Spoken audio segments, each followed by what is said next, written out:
motion for relief from order. It is not pursuant to CPLR 2221D. It is pursuant to Federal Rules of Civil Procedure, Rule 60B, and Sarok cannot read, and this is illiteracy in two ways, read or write. Sarok's illiteracy keeps him from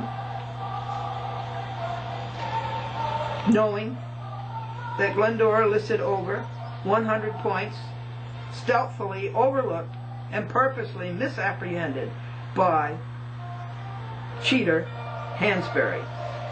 Now Sarok says statement of facts, and Glendora certainly corrects that.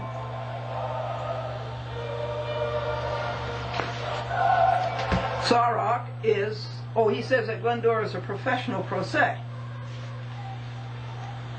Well, professionals get paid. Glendora does not get paid. All Glendora does is spend money on cheater courts, like Hansbury. And if Glendora is a professional pro se, then Sarok is an unprofessional lawyer. And indeed, Glendora questions that he is a lawyer. Professionals get paid, Glendora does not get paid. She spends because courts are so crooked. If this Sarok paper has a funny smell, it is because he robbed the grave of Robert M. Callaghy, a liar for hire,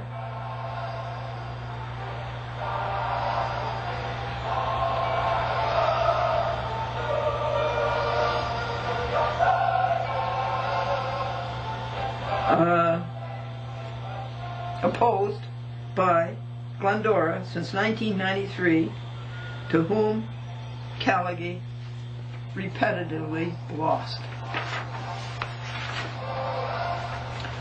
We are on page 8. And Sarok says, Glendora, who over the years has made a practice of bringing harassing lawsuits against numerous defendants.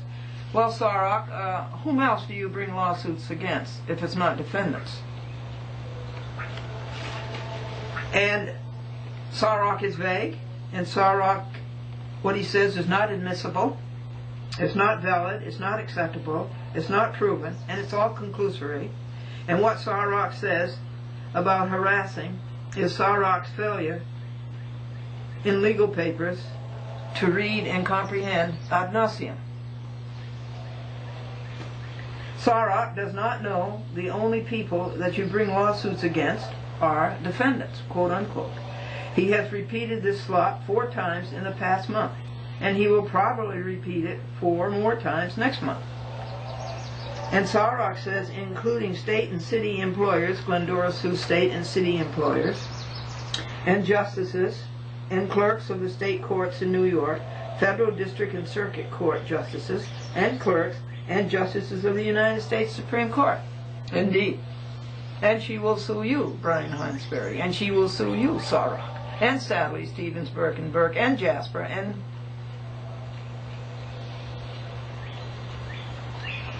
let me reserve on that one. Glendora says, how does this, the fact that Glendora sues all of these crooked judges, clerks, and lawyers, how does this absolve Sarok for what he's trying to defend himself against?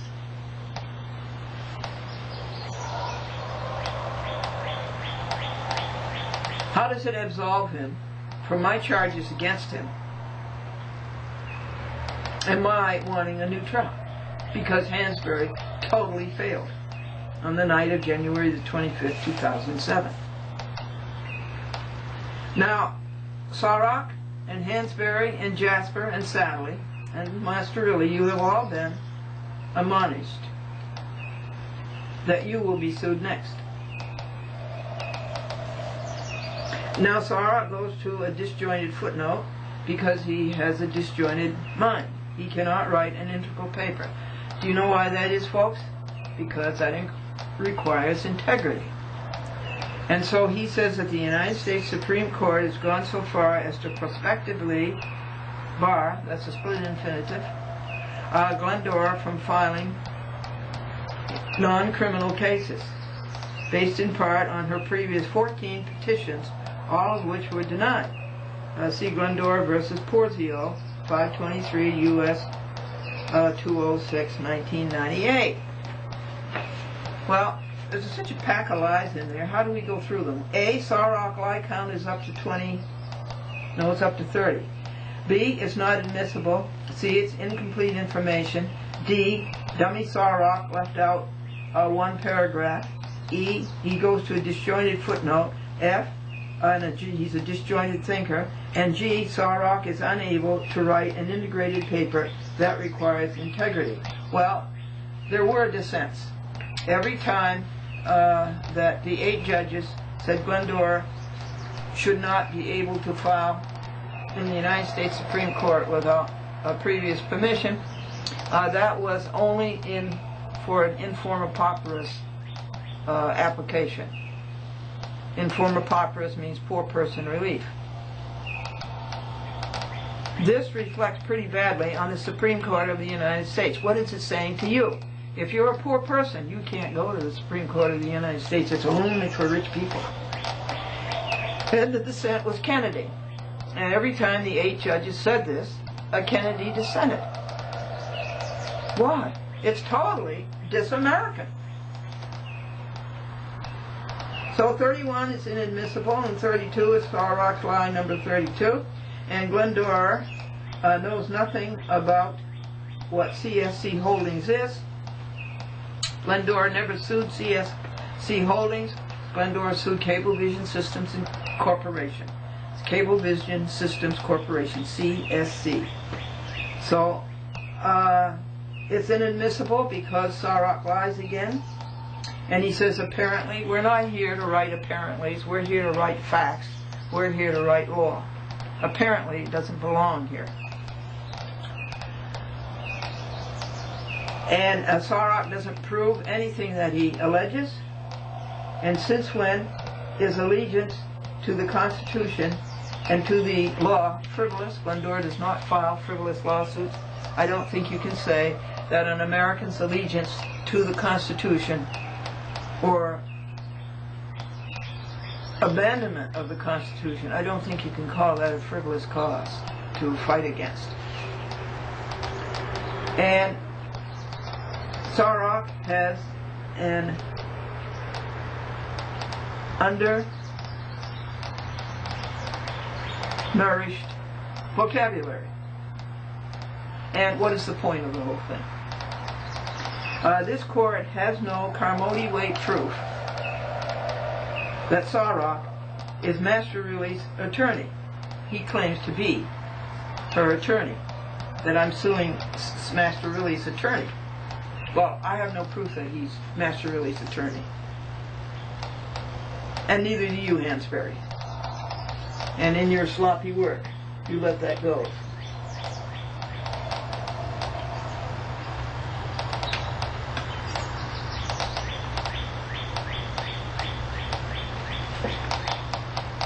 I think we're going to have to turn off our beloved music because it may be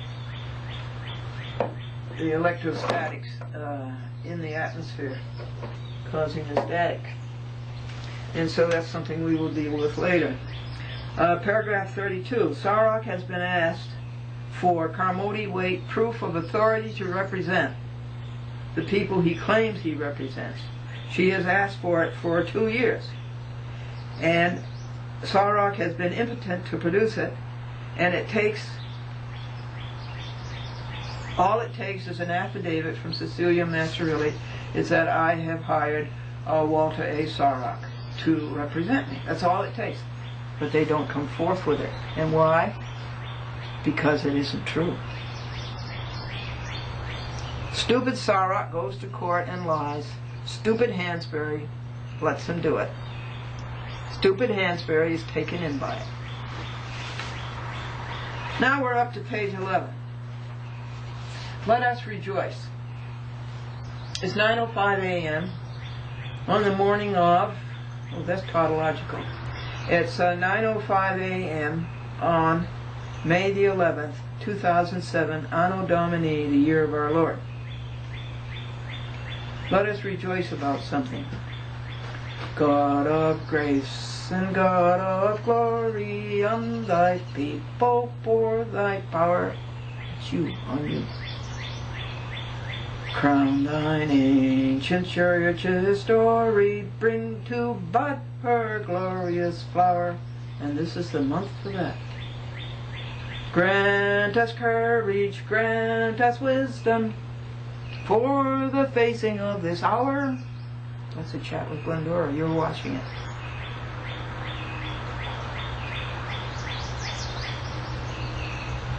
For the facing of this hour. This is the day to bring to bud her glorious flower. The leaves are out. They have been coming out all week and a little bit last week. And they're that beautiful tender green. Don't you love it? And the grass is out, and it's beautiful tender green. Looks like a sweet, clean, green carpet. How about some jokes? I took this young priest out to dinner, also because I wanted him to meet this young Dutch Protestant minister. They were two young men and given their lives to God, and I thought they would enjoy meeting each other, and so they did. And it was November 13th, and the priest showed up in his clerical collar, black shirt with short sleeves. And as we're coming out of the Kinderhook post office, this woman looked at the priest in horror. But he wasn't wearing any jacket. And he says, "Don't worry, I have a constitutional right to bear arms."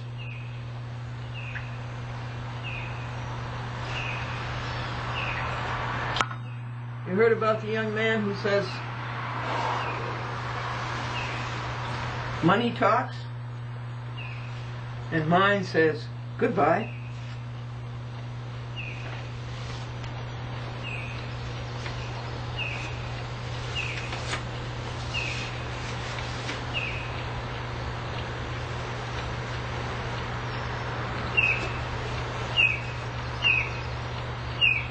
Little boy was late for school. He's hurrying to try to get there as fast as he could. He went under a fence. The fence caught his britches and tore them.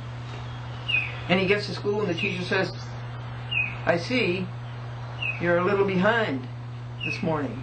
And he said, "You wouldn't have if it hadn't been for that fence." You heard that the Pope caught the bird flu? He got it from his cardinals. This woman is up at camp. She's reading her book. She looks out the window and she sees a boat in the lake. She says, "Oh, wouldn't it be fun to go down and sit in the boat and read my book?" So she was down in the boat reading her book, and the game warden came along and he says, "There's no fishing here and I'm going to issue you a summons." She says, "All I'm doing is reading my book." He said, "I don't care, you got all the equipment." She says, "Well, I'm charging you with sexual harassment." He says, "I didn't touch you." She said, "I don't care, you got all the equipment." Man engaged taxi. He's sitting there in the back seat as the passenger, and then he taps the driver on the shoulder, and the driver loses control. He goes all out of whack. And the man says, "Oh, I'm sorry, I didn't mean to alarm you by tapping you on the shoulder." And the cab driver says, "It's because I drove a hearse for 30 years. Two little boys are in the cemetery, and they're underneath the hickory tree, and they're divvying up the hickory nuts. They're saying, "One for you, one for me, one for you, one for me, one for you, one for me." This other little boy on the street outside the fence of the cemetery hears them. He runs across the street to a man, and he says, "Come over quick, come over quick." He says, "God and the devil are in the cemetery, and they're divvying up the souls." And so the man went over, and they heard, "One for you, one for me, one for you, one for me, one for you, one for me." And then one little boy says to the other, "That's all of them, except for those two nuts over by the fence."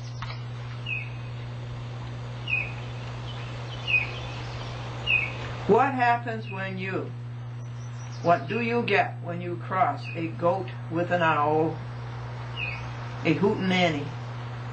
What happens when you cross a stream and a brook?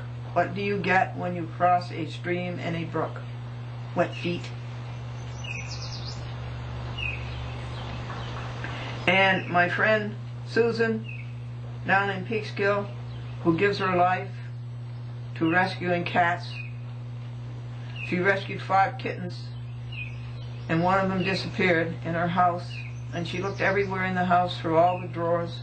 She went out in the woods with a flashlight looking for that kitten. Guess where the kitten showed up? In the laundry basket at the laundromat. And the owner of the laundromat fell in love with the kitten and adopted it.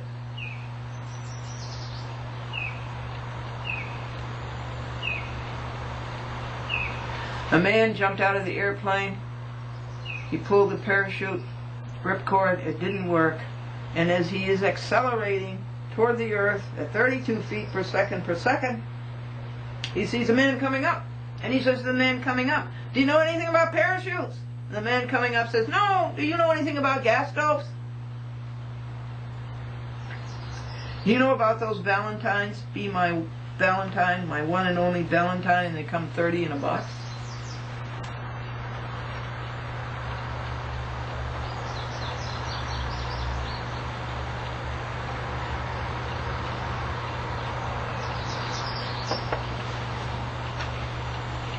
Well, we rejoiced and we laughed.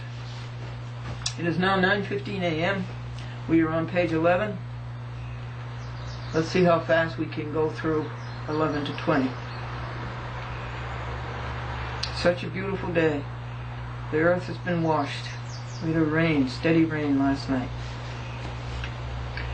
Now, further, Sarok is a defendant and cannot represent co-defendant Masterilli.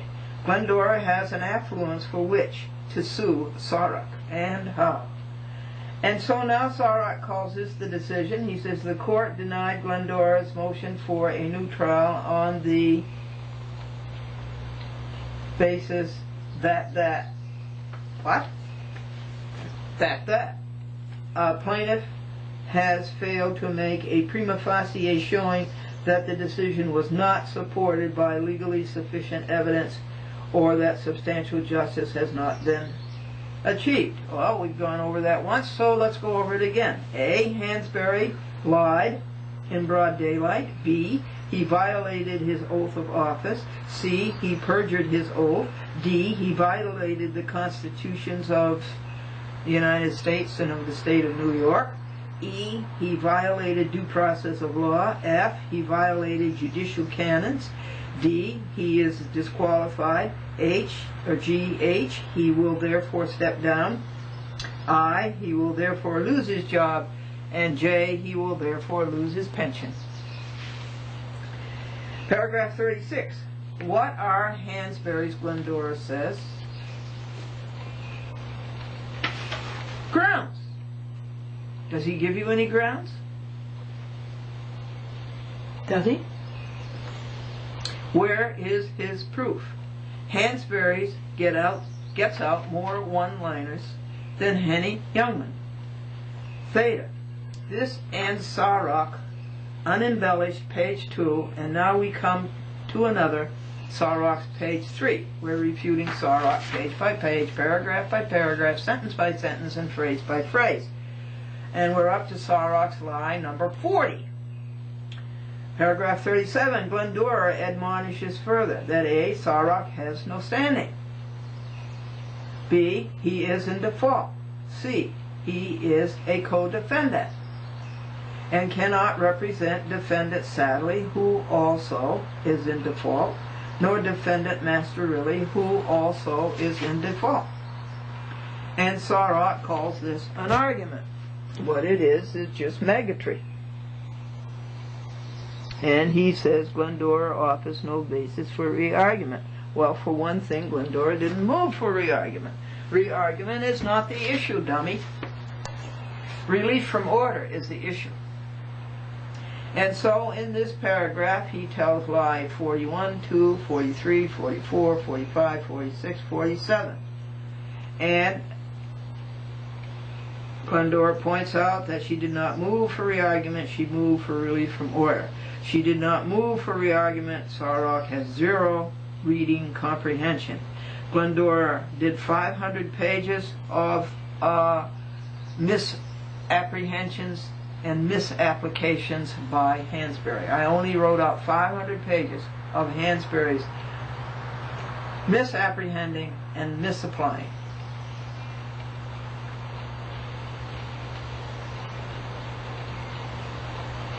That's all, just 500 pages. And Glendora did not invoke Civil Practice Laws and Rules 2221D. Glendora invoked Federal Rules of Civil Procedure, Rule 60B. Sarok is repetitive for a whole month now, all of which have been read to you. And what a waste of time, life, and energy Sarok is. It wastes my time, your time, the court's time, the state's money, your money. Sarok wastes all this. But every time he does this, it has to be refuted. And we have to make this record on paper. We have to make this record on television. We have to make this record on the internet. All over the world. Every time he does it. So, that is not a waste of time.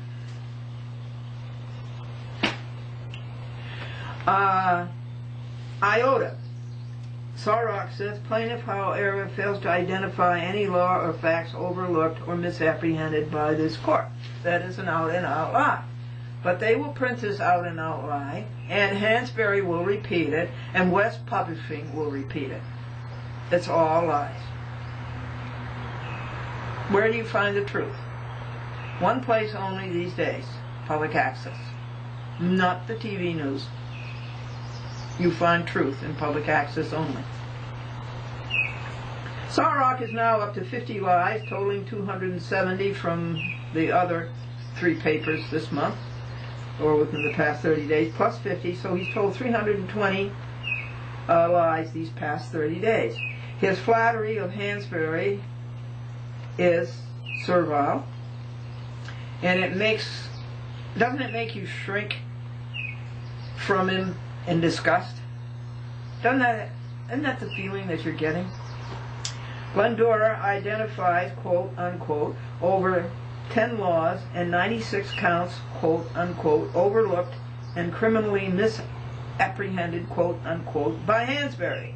That's enough to lose Hansbury his job and his pension, the 14th Amendment, Parts 3 and 4.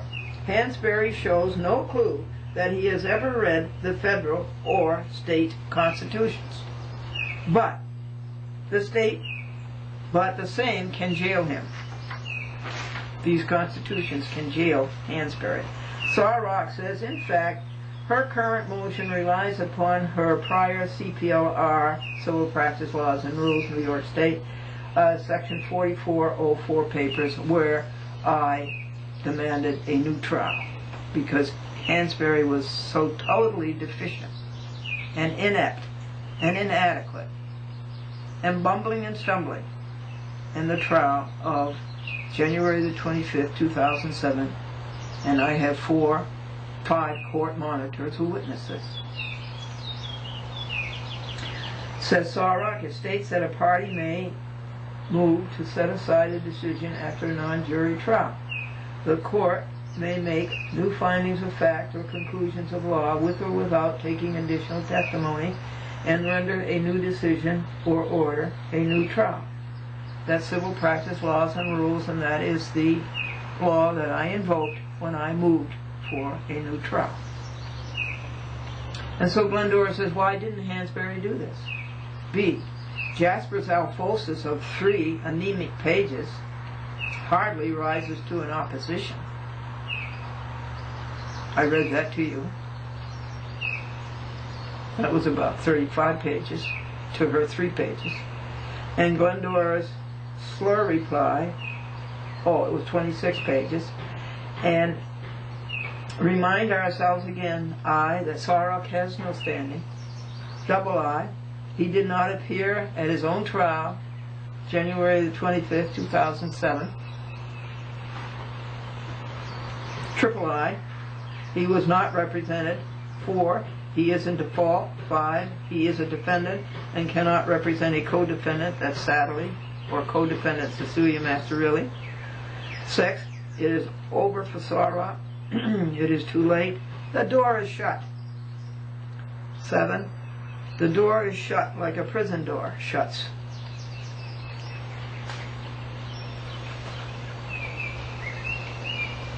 Oh, I apologize.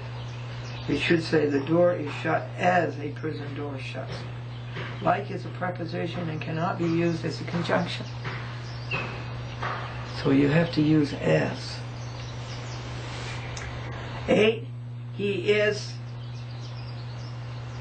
all alone inside, and this is what he needs to find God. That's just a place for you. Sarah in prison, where you can find God. We are up to page 16. The papers submitted by Glendora, he says, Sarok says, did not establish that the court misapplied any controlling principle of law or understood the facts, or misunderstood the facts. Well, the papers showed nothing else. They showed nothing else. And they showed it in 500 pages. Just an out and out, bold-faced lie. Bold-faced lie. Because he has no meritorious defense. He cannot defend against the facts. And let me just put in here, and I should have put it in here, in this paper, that no matter how Sarok lies, no matter how Hansbury, Jasper, and Satterley lie, they can lie all they want, but it doesn't change the facts. And it does not change the law. So let them lie. They're getting nowhere. They kid themselves. They don't kid you and me. So Glendora did only about 116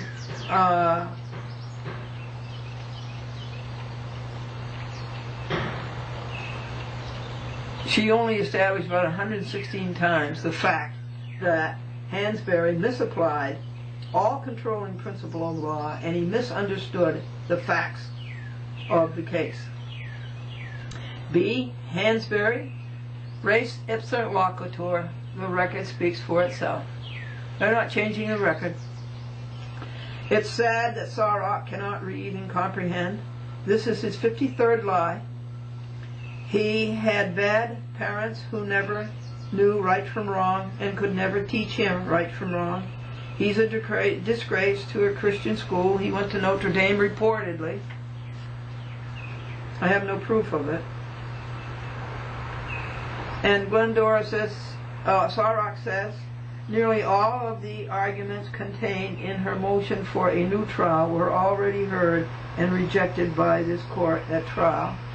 Well, Glendora says, A, how would Sarok know? He was too scared to go to trial, and the dumb White Plains City Court can't get out the record of the trial. They can't get out the CD. And B, Sarok's fulsome flattery is nauseating. C, Hansbury never listens anyhow. You can't make Hansbury listen, and you can't make him read. What do you do with a kid like that? What do you do with a kid judge like that who can't listen and who can't read? How do you get through to him? He never reads and he never does his homework, Hansbury. He acts like a brat kid. Glendora told him the gravamen in court January the 25th, 07. He missed it entirely, so he wrote it out in a post-trial.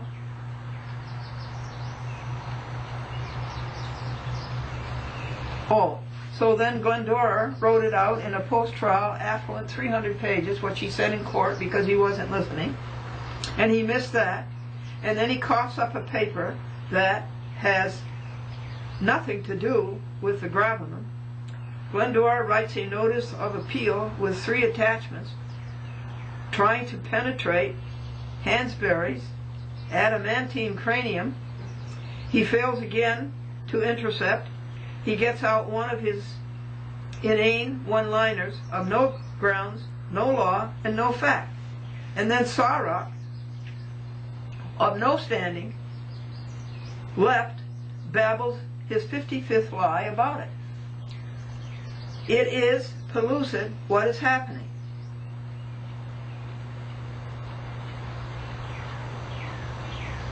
They kid only themselves. The rest of us are not fooled, and the record is here. It's here on paper, it's here on TV, and it's all around the world 24 hours a day on www.youtube.com Glendora/Glendora. And that is our job, along with prosecution of their scam. And we are up to page 16. Sarok says the papers submitted by Glendora did not establish that the court misapplied any controlling principle of law or misunderstood the facts of the case. Well, we've gone over the answer to that.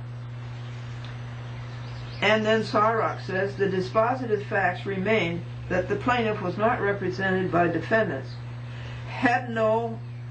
Now understand, he's saying that Glendora was not represented by Sally Stevens Burtenberg, Sarok, or Cecilia Masterilli, and that Glendora had no contractual or personal relationship with these defendants who owed her no duty. What in heaven's name does this have to do with the $5,000 damages that Sarok, Satterley, and Cecilia caused Glendora with their 96 counts of ignorant lawyering and shoddy workmanship? What does this have to do with that? That Glendora had no contractual or personal relationship with them. It has to do with the fact that Glendora